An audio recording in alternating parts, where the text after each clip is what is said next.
ওং নমঃ শিবায়। জয় মা দুর্গার জয়। নমস্কার প্রিয় ভক্তবৃন্দ, আশা করি ঈশ্বরের কৃপায় আপনারা সকলে খুব ভালো আছেন এবং সুস্থ আছেন।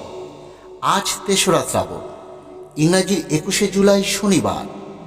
আজ বাংলায় প্রায় প্রতিটি সনাতনীদের ঘরেই সংসারের মঙ্গল কামনায় এবং সংসারকে বিপদ এবং সমস্যামুক্ত রাখতে পূজিতা হতে চলেছে মা বিপত্তারিণী।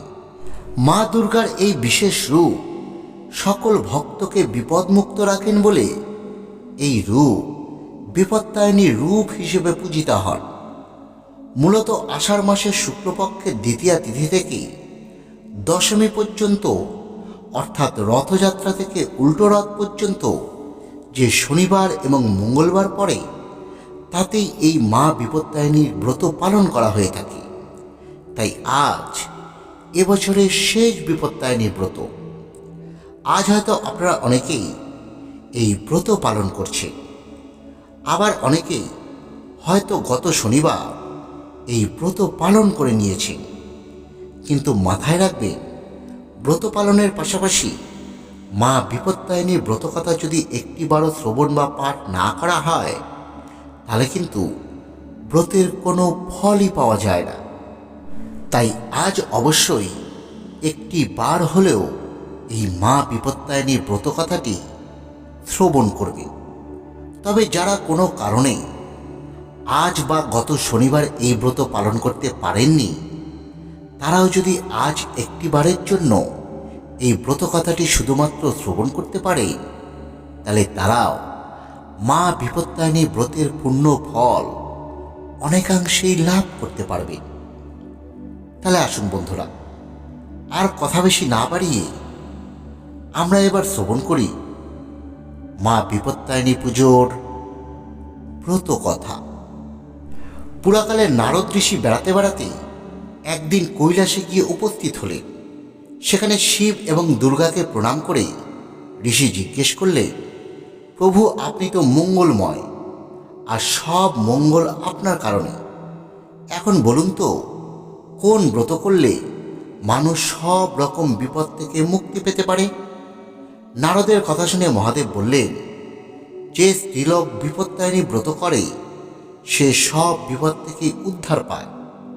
নারদ জিজ্ঞেস করলে, পূর্বে এই ব্রত কে করেছিলেন, তার নিয়ম কি এবং ফল কি? অনুগ্রহ করে তা আমাকে বলুন। নারদের এই কথা শুনে মহাদেব উত্তর করলেন, পুরাকালে বিদর্ভ রাজ্যে একজন সত্যনিষ্ঠ রাজা ছিলেন। তার স্ত্রীও ছিলেন নানা গুণসম্পন্না। ঘটনাচক্রে একদিন এক চামারের বউয়ের সঙ্গে তার পরিচয় হয়। লুকিয়ে লুকিয়ে তারা অনেক জিনিসপত্র দেয়া নেয়া করতে লাগলো। একদিন দুজনের নানা কথাবার্তা বলার মাঝখানে রানী বললেন, কখনো গোমাংস আমি দেখিনি, তুমি একটু গোমাংস লুকিয়ে আমাকে এনে দিতে পারো? এরপরে রানীর কথা মতো চামার বউ একদিন একটু গোমাংস বেশ ঢাকাঢুকি দিয়ে এনে রানীকে দিয়ে গেল, আর রানীও সেটা তার নিজের ঘরে লুকিয়ে রাখলেন।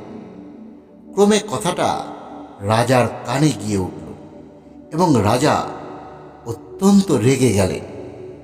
পরেক্ষণেই তিনি অন্তঃপুরে গিয়ে রানীকে বললেন, তোমার ঘরে তুমি কি লুকিয়ে রেখেছ, শিগগিরই আমাকে দেখাও, তা না হলে তোমার গর্দান যাবে। রাজার রাগ দেখে রানীর খুব ভয় হলো। কাঁপতে কাঁপতে রানী বললেন, আমার ঘরে নানা রকমের ফলমূল আর ফুলই আছে।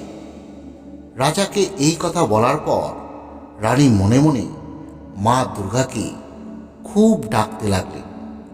রানী মনে মনে বলতে লাগলেন, মা বিপত্তারিণী, আজ আমি খুব বিপদে পড়েছি মা, আমায় আশ্রয় দাও মা, এ বিপদ থেকে উদ্ধার করো আমায়।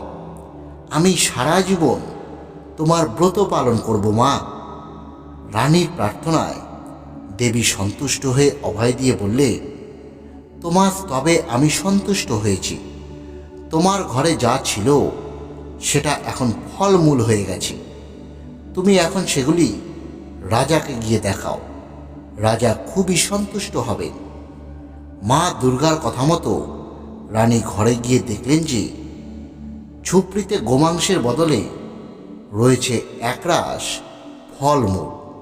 রানী তখন সব এনে রাজাকে দেখালেন, আর রাজাও খুব সন্তুষ্ট হলেন। ক্রমে রানী এই ব্রত পালন করতে লাগলেন এবং অনেক সুখভোগ করে দেহত্যাগের পর স্বর্গে চলে গেলেন। এই ব্রত পালন করলে সংসারে কোনো বিপদ আপদ থাকে না। মা বিপত্তায়নী সকল বিপদ আপদ থেকে সেই ভক্তকে রক্ষা করে থাকে। প্রিয় ভক্তবৃন্দ, আপনারা এতক্ষণ শ্রবণ করলে মা বিপত্তারিণী ব্রত কথা। ভিডিওটি যদি বিন্দুমাত্র ভালো লেগে থাকে তাহলে অবশ্যই ভিডিওটি লাইক করুন এবং চ্যানেলটি সাবস্ক্রাইব করে আমাদের পাশে থাকুন। ধন্যবাদ। সকলে ভালো থাকবেন।